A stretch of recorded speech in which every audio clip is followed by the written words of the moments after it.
Hi, Peter. Thank you very much for accepting my interview.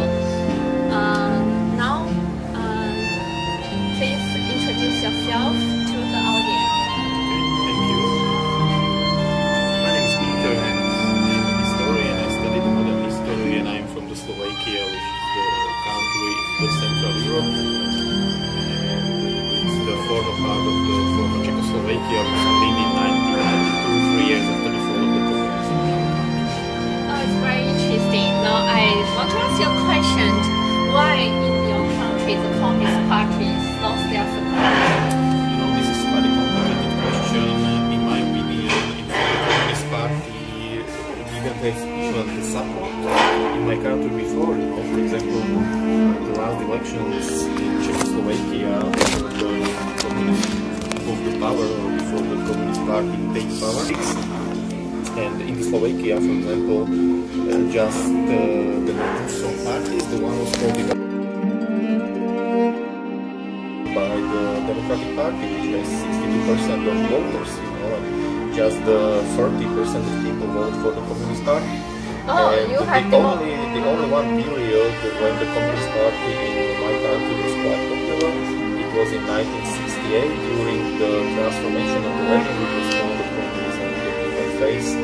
And actually, this day, 21st of August, we commemorate the Soviet occupation, because this socialism with the human face, they try to improve regime, you know, and they make the democratization of the regime, and the Soviet Union responded by the occupation and sent the Warsaw Compacts into Czechoslovakia. So only in the 1968, when the only time when the Communist Party has the support in the society. Of course, there were the support but only by the minority of the people.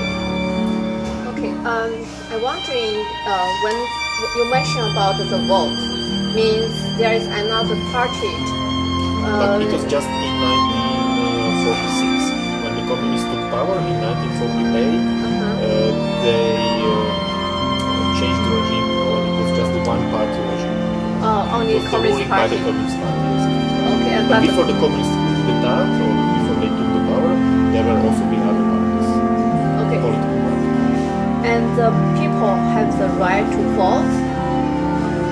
Just part of the people, not the whole society, because it was after the Second World War, but the majority of people can vote. Okay, so you mentioned that because most people don't vote for the Communist Party, Yes, exactly. so they lost their power, and then changed to another party, became the democracy.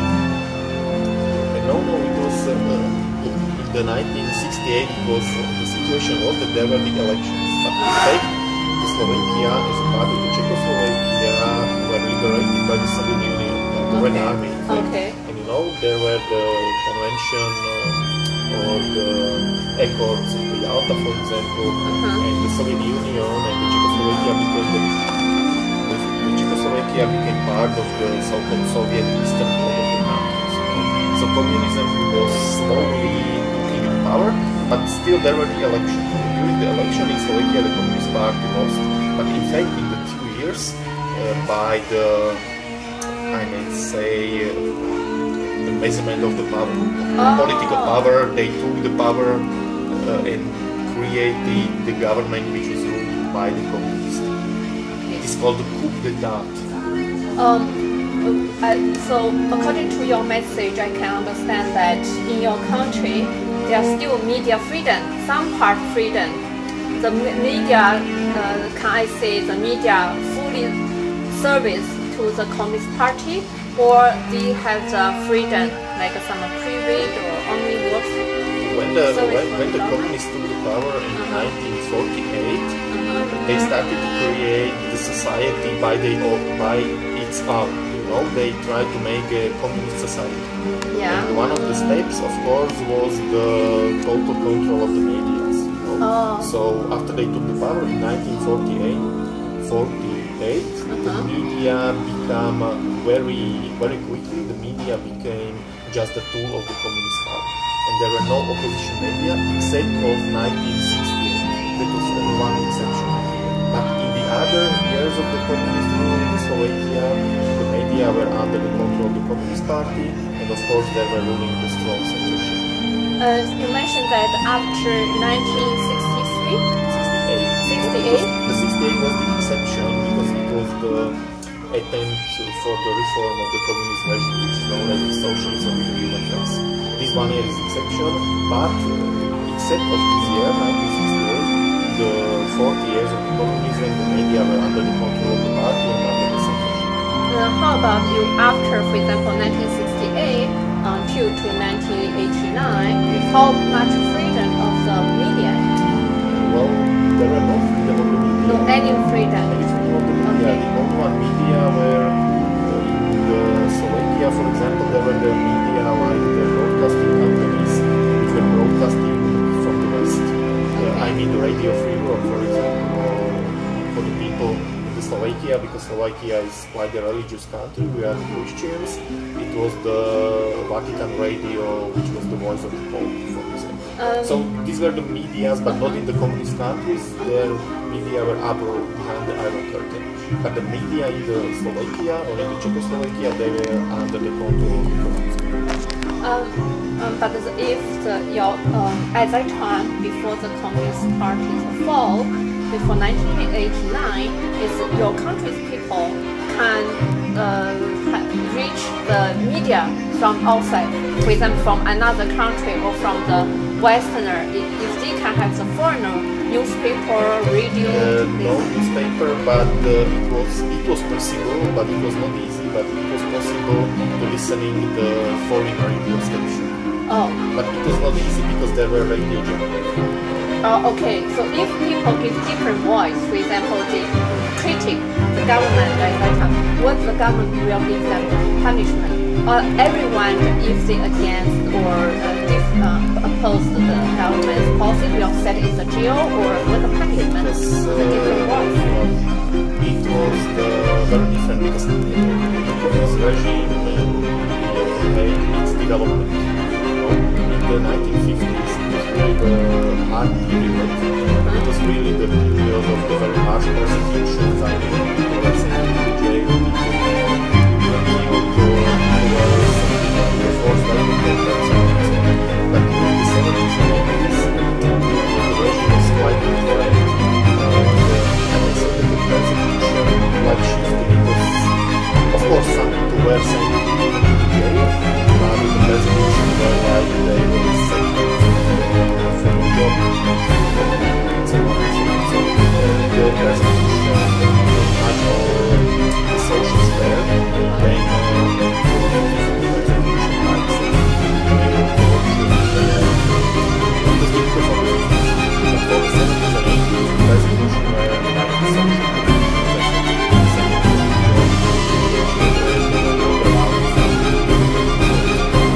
like from 1978 to 1999, to during this time, if people against the government's oppose government policy and their children, it doesn't allow to go to the university.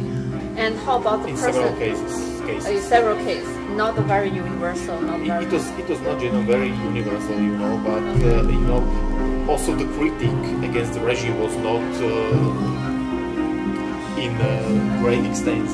There were only some people who criticized the regime openly.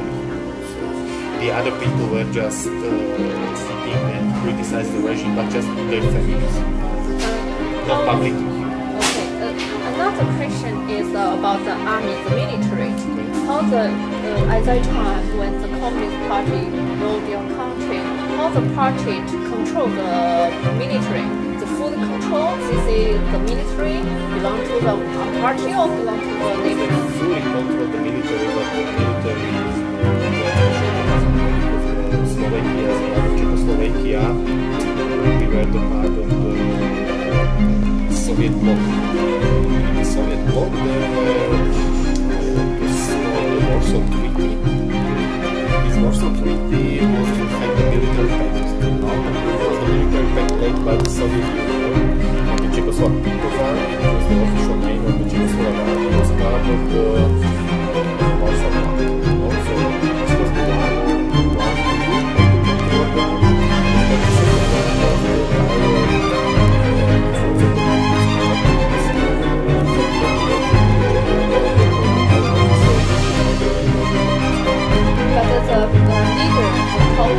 the Communist Party is not the top leader of the army, so the different group of the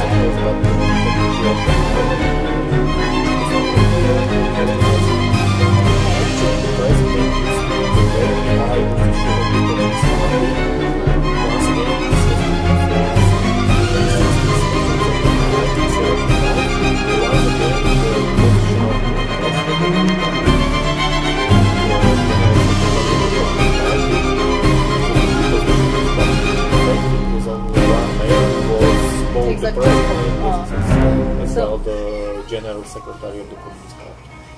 Okay, could I repeat if I got the right message? Means the president of the country and is also the chairman of the party, but is not the chairman of the military committee. The commander of the military is another person. They are not the same person. Of course, the commanding of the army is quite complicated, but the head, I may say, from the formal point of view, the head commander of the army in our country was the president. It was the head of the army. Of course, there was the general staff led by the soldiers, but from the formal point of view, the head of the army was the president. Okay, but I mean, it's just the president. It just takes a title, or he has a real power, force. For example, if I'm the president, by the name, I'm also the head of the military, right? And you are the commander of the military. And I can control you. You have to obey to me, or it's just obey, because the president is the head of the army. Oh, okay. And of course, there were other very influential persons, like the Minister of the Defense. Okay. As well. The general staff also.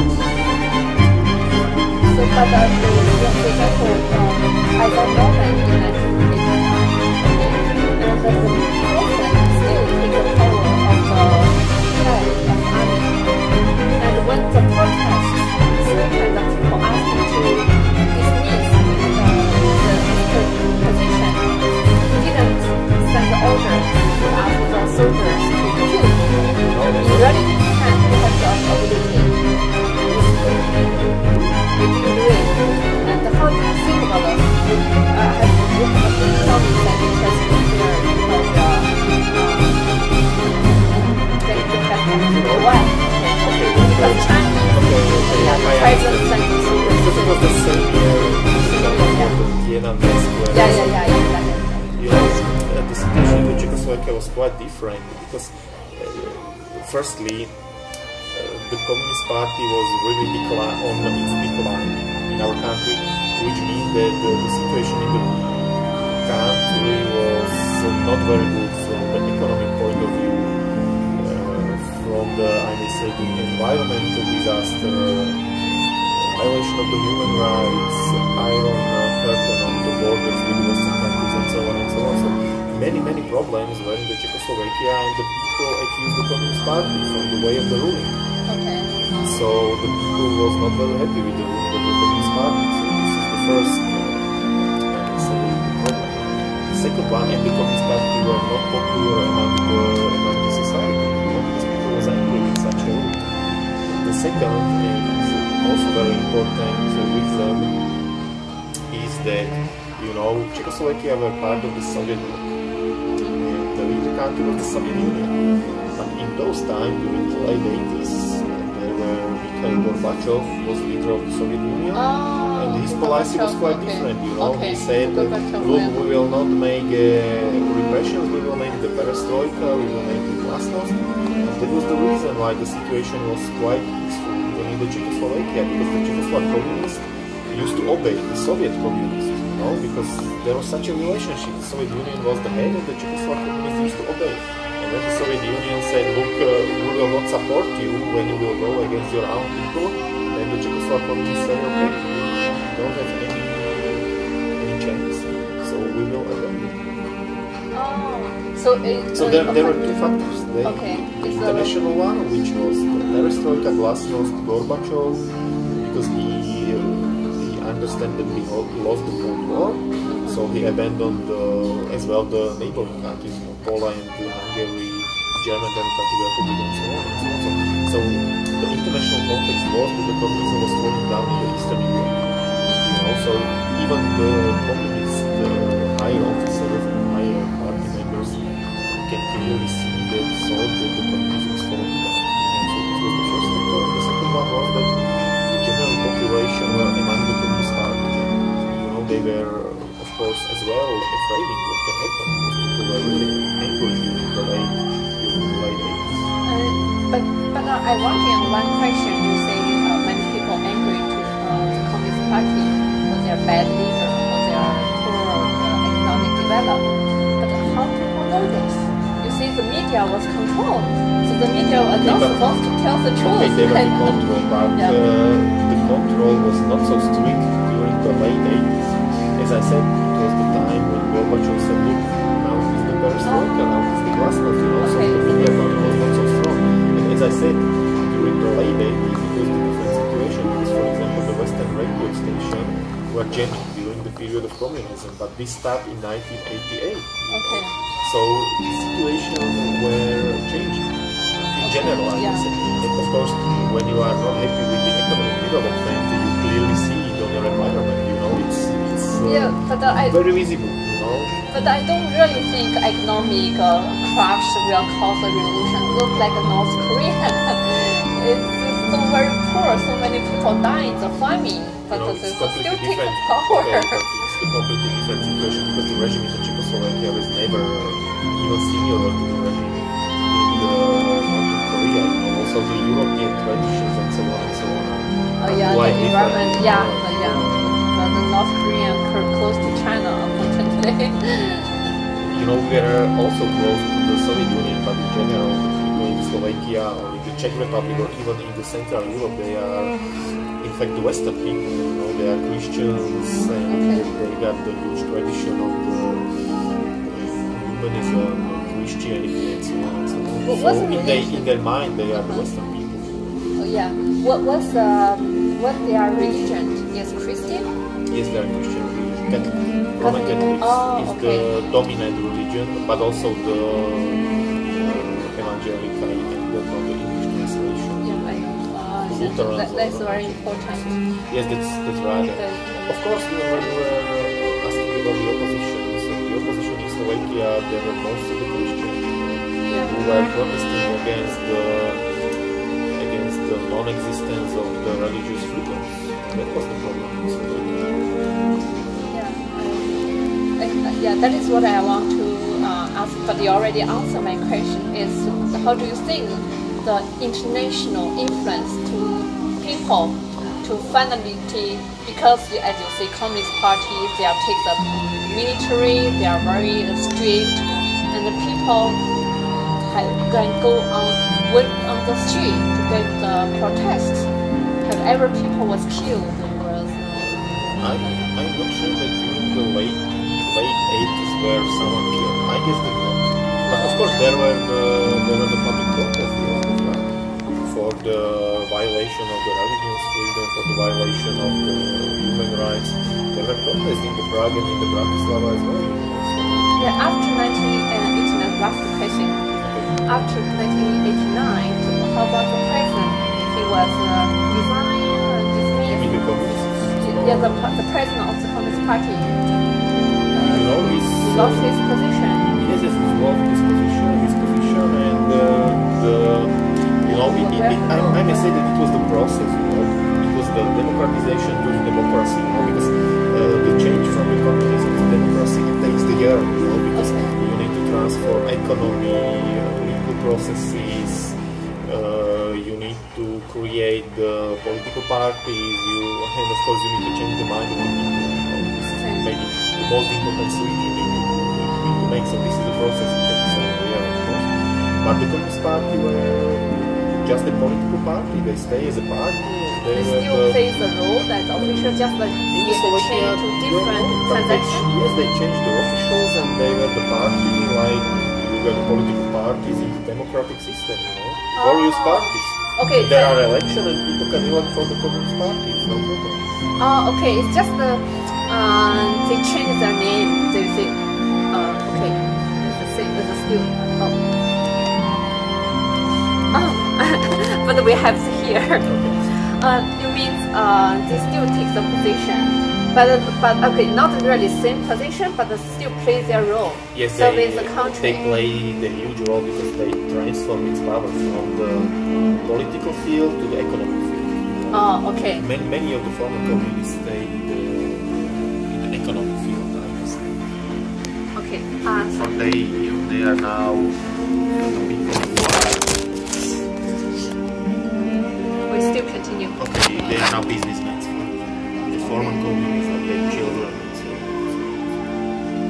Okay. Thank you very much, Peter. Thank you for accepting my interview and thank you for your help. You're welcome.